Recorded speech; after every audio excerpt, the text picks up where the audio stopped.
Em nome do Pai, e do Filho, e do Espírito Santo. Amém.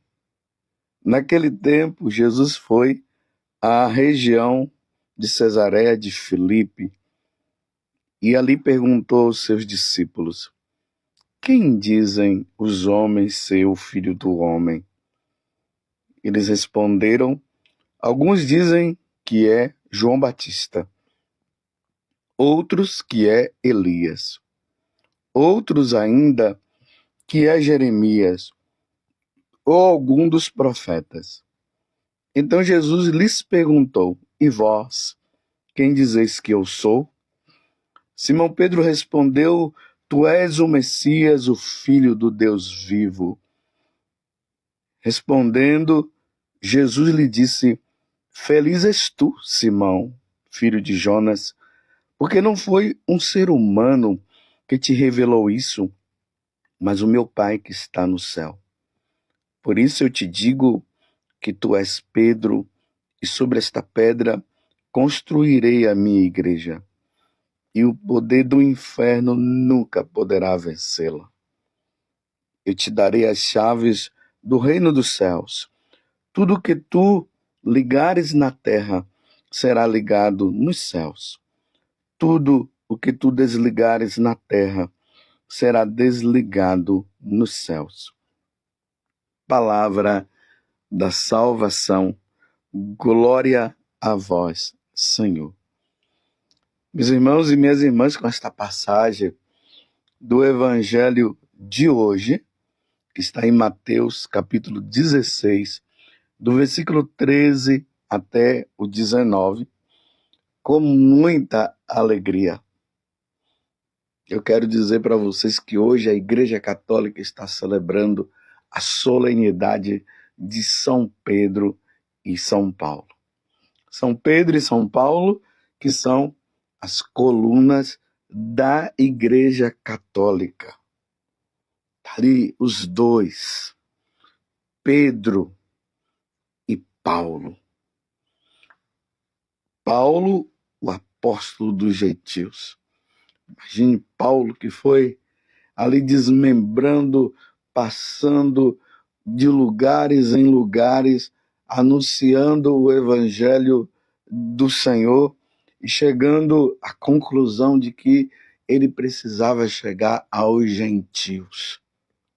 E Pedro se firmando também ali em Jerusalém, anunciando a palavra e confirmando a fé na igreja. E Jesus escolhe Pedro como aquele que deveria estar à frente de todos os apóstolos. Porque Jesus escolheu os 12. E é bonito notar que os 12 precisariam de alguém que estivesse à frente deles para que houvesse unidade entre os apóstolos, um só pensamento, uma só fé, uma só igreja, um só batismo e assim por diante. E Jesus escolhe justamente quem? Pedro, como nós vimos aqui no Evangelho de hoje, ali em Cesareia de Filipe, que fica ao norte ali de Israel. Jesus faz essa pergunta no dizer dos homens: quem é que eu sou? Então começam a dizer, uns têm dito que o Senhor é João Batista, outros que é Elias, outros ainda que é Jeremias, ou alguns dos profetas. Aí Jesus olha para eles e diz: e vós, quem dizeis que eu sou? Ele olha para os 12 e diz: e vós, quem dizeis que eu sou? Aí Pedro, por uma revelação divina, ele diz para Jesus: tu és o Messias, o Filho do Deus vivo. E Jesus já deixa claro que o que Pedro falou não foi simplesmente por um conhecimento natural, não foi por um conhecimento humano, foi sobrenatural. O Pai revelou para ele, por meio do Espírito Espírito Santo revela para Pedro quem é Jesus. Tu és o Messias, o Filho do Deus vivo. E aí Jesus o constitui, Pedro, como aquele que estaria à frente dos apóstolos. E Pedro, nós sabemos, era cheio de defeitos. Tinha muitos defeitos. Ele até negou Jesus. Teve até a negação. Se nós fôssemos olhar, Jesus deveria ter escolhido João, o discípulo amado, que não, aparentemente ali não tinha falha nenhuma. Só lá atrás é que nós vemos quando Jesus estava indo para Jerusalém, que mandou 2 pessoas à frente, ali na Samaria, para encontrar um lugar onde eles pudessem repousar, descansar, e lá eles não foram bem recebidos. Quando eles voltaram e contaram, né, que os samaritanos não queriam recebê-los, aí nós vemos ali João dizendo: desce fogo do céu. Mas depois, do passar do tempo, João, ali, discípulo amado, aquele que repousou a cabeça no ombro de Jesus, ele poderia ter sido escolhido para ser aquele que estaria à frente da igreja. Mas Jesus escolheu justamente aquele que tinha defeito, Pedro. E aí, depois, lá na frente, há aquela reconciliação. Pedro, tu me amas? Sim, Senhor, eu te amo. Então, vai lá, Pedro, apacenta as minhas ovelhas, apacenta os meus cordeiros, que está lá no Evangelho de São João, no capítulo 21. Jesus escolheu Pedro. Hoje é um dia em que nós católicos, nesta solenidade, que aí nós celebramos também o martírio tanto de Pedro como de Paulo. Paulo foi martirizado, ele foi degolado. E Pedro foi morto, crucificado, ele foi crucificado. E ele disse ali para os que estavam crucificando que ele não era digno de morrer da mesma forma que Jesus havia morrido, então que eles colocassem ele de cabeça para baixo, e colocaram Pedro de cabeça para baixo, e assim Pedro foi martirizado. Mas o que é que eu quero meditar no dia de hoje com vocês? Meus irmãos, na Igreja Católica, falando na Igreja Católica, existe a chamada sucessão apostólica. E o que é a sucessão apostólica? É uma sucessão que vem acontecendo desde os apóstolos até os dias de hoje. Os bispos vão ordenando uns e vão ordenando outros de forma ininterrupta até os tempos de hoje. E aí nós vamos observar isso com mais clareza olhando para Pedro. Pedro está à frente dos apóstolos, e Pedro é aquele que é o bispo de Roma, e toda vez que o bispo de Roma é eleito, aí a partir dele, ele já se torna o Papa. Papa quer dizer pai, o pai da Igreja Católica, o vigário de nosso Senhor Jesus Cristo, que tem a responsabilidade de cuidar agora de todo o rebanho. Pedro, tu me amas? Sim, Senhor, eu te amo. Apacenta as minhas ovelhas, apacenta os meus cordeiros. E aí nós vamos vendo que de forma ininterrupta, desde Pedro até os dias de hoje,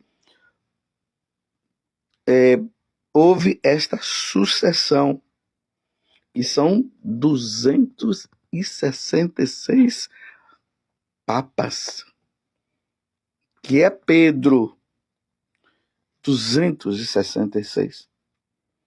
Se nós formos olhar a lista dos papas, nós chegamos a esse número. Lá em Roma, e geralmente nas peregrinações, quando nós vamos em Roma, nós visitamos as chamadas basílicas papais, que é a de São João de Latrão, depois São Pedro, aí tem São Paulo fora dos muros e Santa Maria Maior. Essas são as 4 basílicas papais. Na Basílica Papal de São Paulo, que está fora dos muros, quando nós entramos nessa basílica linda, na parte de cima, nós vamos vendo impresso na parede todos os papas que foram sendo sucessores um do outro até o atual Papa Francisco. E ali nós vamos vendo, nessa sucessão apostólica, Pedro, Lino, Anacleto, Clemente I, Evaristo, Alexandre I, Sisto I. E aí não dá para eu falar todos os 266 agora, mas já corro mais cá para frente, aí nós vamos ver Pio XI, Pio XII, João 23, Paulo VI, João Paulo I, João Paulo II, Bento XVI e Francisco. Espero que eu tenha falado tudo certinho. Depois vocês confiram. Vocês colocam ali no Google, né, sucessão apostólica, aí vocês já fazem um estudo, procura também lá no Catecismo da Igreja, aí vocês vão ver a lista dos 266 papas até o dia de hoje. Aqui eu queria dizer uma coisa para vocês muito importante. A sucessão apostólica, meus irmãos, é um mistério. É um mistério de fé. Vocês estão entendendo? É um mistério de fé.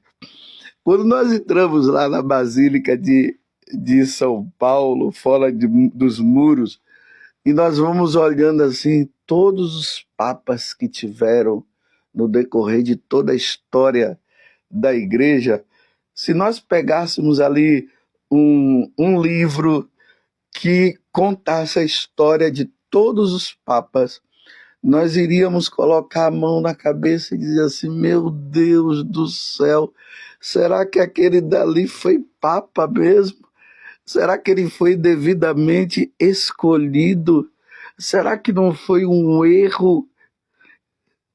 Porque assim como tiveram papas muito santos, meus irmãos, tiveram papas também que não foi fácil, não, que poderíamos dizer assim, com o perdão da palavra, era como se fossem demônios, viu? Porque é aquele resquício, do pecado original. Lembremos lá que na carta aos Hebreus diz que o sacerdote, ele é escolhido do meio do povo para oferecer sacrifícios para si e para o povo. Então não são pessoas assim santas como os anjos. Às vezes eu me pergunto, será que Deus não poderia ter escolhido os anjos para serem os papas e para serem os bispos? Poderia ter sido assim. Mas são seres humanos. E aí na listagem nós vamos ver. Tem padres, papas que foram canonizados, tem outros que não foram, não. Tem papas que a gente coloca assim uma dúvida e diz, será que está no céu? Será que está? Ali na Divina Comédia de Dante Alighieri, ele vai mostrando que lá no inferno tinham papas. Meu Deus do céu. Não é fácil. É uma questão de fé, meus irmãos. Nós olharmos para aquela pessoa que nós desejaríamos que deveria ser um grande exemplo, que poderia ser muito santo, e às vezes não é. Mas é o Papa. Estão entendendo? Não é fácil. Eu repito, a sucessão apostólica é uma questão de fé. E aí nós vamos lá na carta de São Paulo aos Romanos, no capítulo 13. E aí São Paulo, ele vai dizer o seguinte, Romanos capítulo 13, o versículo 1º e o 2º, ele diz assim, cada qual seja submisso às autoridades constituídas, porque não há autoridade que não venha de Deus. As que existem foram instituídas por Deus. Olha só, nós olhamos as autoridades que estão aí e nós dizemos assim, nossa, foi Deus que deu aquela autoridade, foi Deus que constituiu. São Paulo está dizendo aqui na carta aos Romanos, e hoje nós celebramos o martírio dele também, que toda autoridade é constituída por Deus. Aí ele diz, assim aquele que resiste à autoridade opõe-se à ordem estabelecida por Deus, e os que a ela se opõem atraem sobre si a condenação. Então nós olhamos ali na sucessão apostólica, nós dizemos, como eu estava falando, né? Meu Deus do céu, foi Deus que constituiu, foi Deus quem deu aquele Papa para nós. É uma questão de fé. Então, quando os cardeais eles entram ali naquele chamado conclave, e hoje com os meios de comunicação, tanto a TV como as mídias sociais, nós temos a oportunidade de acompanhar o conclave. Claro, nós não podemos entrar para ver, mas nós ficamos ali tudo na expectativa. Quem vai ser o próximo Papa? Quando morre um, tem que vir um sucessor. Aí os cardeais entram naquele conclave, fazem aquelas orações, juramento.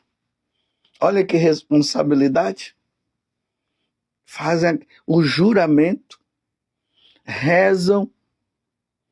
Agora, é uma questão de fé. Né? Se tem cardeais que não têm fé, aí é problema deles. Mas eles vão lá e nós ficamos na expectativa. Aí tem aquela questão da fumaça, né? Aquela fumaça que sobe, a fumaça negra, a preta lá que sobe, aí nada. Aí teve conclaves rápidos, teve conclaves que foram demorados, e até que a fumaça branca ela sobe. Aí todo mundo, os católicos aqui dizendo, eu queria que fosse aquele cardeal, eu queria que fosse aquele, esse daqui. Hoje os repórteres, os jornalistas já começam a dizer que a previsão é esse, a previsão é aquele, e aquela coisa toda, e ficamos assim.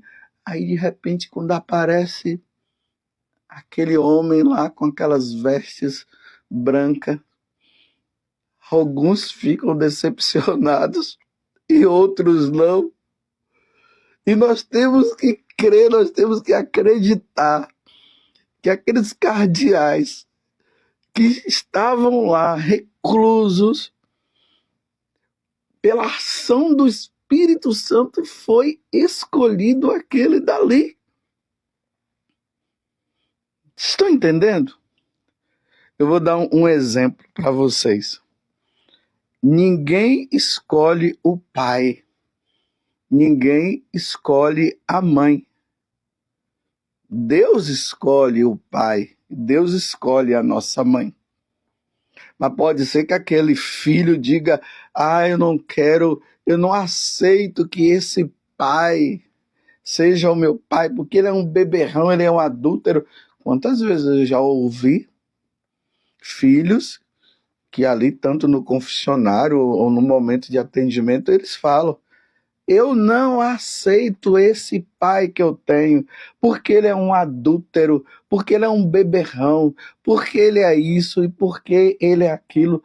Por mais que a pessoa diga que ele não aceita aquele pai, e agora ele quer aceitar um outro pai, não vai mudar nada. O pai dele é o adúltero, é o beberrão, é tudo que poderia ser de ruim, mas é o pai dele, porque nós não escolhemos, quem nos dá é Deus. Na sucessão apostólica é assim, meus irmãos. É assim. Nós não desejaríamos, talvez, que fosse esse. Nós queríamos aquele cardeal muito santo, ou aquele bispo, né? Porque a eleição papal não se reduz somente aos cardeais, né? Poderia ter também algum bispo aí, mas esses detalhes eu não quero entrar, porque o momento não é para isso, é só para dizer, para nós entendermos. Talvez aquele bispo, aquele cardeal que foi escolhido não seria o do meu gosto, mas foi escolhido. Ainda que lá no conclave, quem tem entrado lá são pessoas, sabe lá o quê? São cardeais, sabe lá o quê? Que fizeram o juramento e não fizeram juramento nenhum. Problema deles, cada um vai prestar contas diante de Deus dos seus atos. Mas quando a fumaça branca vem, aparece, ela sobe e aparece aquele homem lá, que nós cremos que foi escolhido devidamente, que eles fizeram tudo, rezaram e tudo mais. E nós cremos nisso, e a pessoa, e aparece, é aquele dali. E vai ser até ele morrer ou até ele renunciar. Mas a igreja, desde Pedro até o Papa Francisco hoje, ela de forma ininterrupta, um sucedendo o outro, até chegar ao Papa atual. Tem que ter fé, meus irmãos. Olha, vocês têm que ter muita fé. Não é assim? A Igreja Católica, ela é constituída por essa virtude teologal da fé. Aí vem a fé, a esperança e a caridade. É pela fé eu creio que Jesus está presente na Eucaristia. Mas quando eu olho, eu vejo um pedaço de pão. Eu olho o vinho e vejo o vinho, eu não vejo o sangue. Mas pela fé, eu digo, eu creio, porque Jesus falou. E tantas outras coisas dentro da igreja. A igreja, ela é movida pela fé dos cristãos. E se nós olharmos, se nós fôssemos olhar, parece assim que não tem lógica. Porque realmente, quando nós olhamos as coisas pela fé, parece que não tem lógica. Por exemplo, você lá na sua paróquia, você vê aquele sacerdote lá que foi devidamente ordenado na Igreja Católica e ele cheio de defeitos, você diz, aquele daí não poderia ser padre não, mas é padre. E devemos fazer o quê? Rezar. É o que nós devemos fazer, meus irmãos. A igreja precisa que os católicos, no decorrer de toda a história, A igreja sempre, Deus sempre pediu que nós devemos rezar pelos padres, pelos bispos e principalmente pelos papas. E a igreja foi sempre assim. Papas santos, papas como se fossem demônios, papas fiéis e às vezes papas infiéis, mas que nunca erraram no que diz respeito à fé e à moral, mas atitudes não muito boas. A gente, papas que teve filhos, meu Deus do céu, a gente olha assim, meu Deus, será que é? Mas é. Vocês estão entendendo, meus irmãos? E se hoje nós estamos vivendo tempos difíceis, o que nós precisamos é de rezar. Às vezes eu olho hoje para a igreja e vendo tantas coisas erradas que tem por parte da hierarquia, e aqui eu estou incluído também, viu? Não estou me colocando como santo, não. E eu digo, meu Deus, aonde nós vamos parar? E aí o que me consola é o que Jesus diz aqui, que as portas do inferno não vão prevalecer contra a Igreja Católica. O diabo pode fazer o que quiser, ele pode espernear, fazer tudo o que ele quiser, mas ele não vai destruir a Igreja de nosso Senhor Jesus Cristo. Não vai. Ele não tem poder para isso. Mas esses tempos é tempo de nós vermos quem é e quem não é. Quem é fiel, quem vai ser fiel à igreja. É fácil abandonar a igreja nos momentos difíceis. Quero ver ser fiel. E eu termino essa homilia hoje no dia de São Pedro e São Paulo, dizendo mais uma vez, como Santa Catarina de Sena e Santa Teresa d'Ávila, morro como filho da Igreja Católica. Louvado seja nosso Senhor Jesus Cristo, para sempre seja louvado, e a sua mãe Maria Santíssima, e desça sobre você a bênção de Deus Todo-Poderoso, Pai, Filho e Espírito Santo. Amém.